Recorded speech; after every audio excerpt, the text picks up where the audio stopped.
Welcome to a conversation with world-renowned plastic surgeon Dr. Richard W. Fleming. Today he will be talking about the different types of rhinoplasty. So, what are the different types of rhinoplasty? Traditionally, the closed rhinoplasty has been done for over 120 years. I mean, actually it goes back to times 600 BC in India and Egypt. But modern rhinoplasty, as we know it, traditionally is done with only incisions inside the nose. So that's what has been done for years. About 30 years ago, there were 4 of us here in the country that started doing what we call an open rhinoplasty.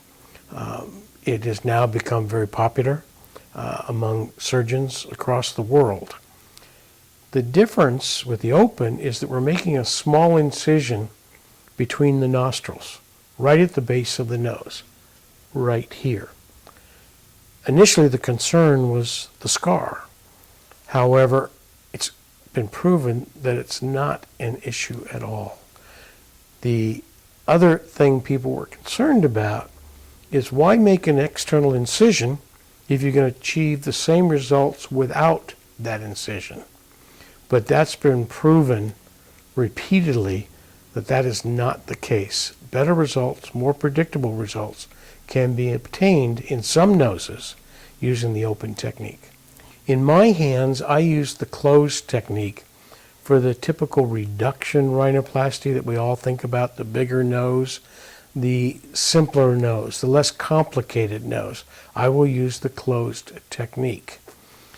In a more difficult rhinoplasty, I will use the open, and that includes noses that have been operated on previously by somebody else. I'm doing a revision procedure. A severely deviated or crooked nose is particularly challenging. In a patient where I'm doing a lot of tip work, I will use the open. And finally, the last indication in my hands is a nose where I'm using grafts. In other words, somebody who was born with a nose with lack of definition, projection, we use grafts, or in noses that have been previously been done elsewhere where too much has been removed. The nose has lost definition and shape and fullness. We will use grafts in those patients. What are the different types of graft material you use? I prefer to use the patient's own tissue, primarily their own cartilage. And the cartilage can be taken from the septum, which is that structure in the center of the nose between the nostrils. It can be taken from the ears, and it also can be taken from the ribs. I use the patient's own tissue because we don't have to worry about an allergic reaction, movement. The grafts become integrated into the surrounding normal tissue. So in my hands, I prefer the patient's own cartilage. The results are longer lasting, and the other problems with using synthetic products are avoided.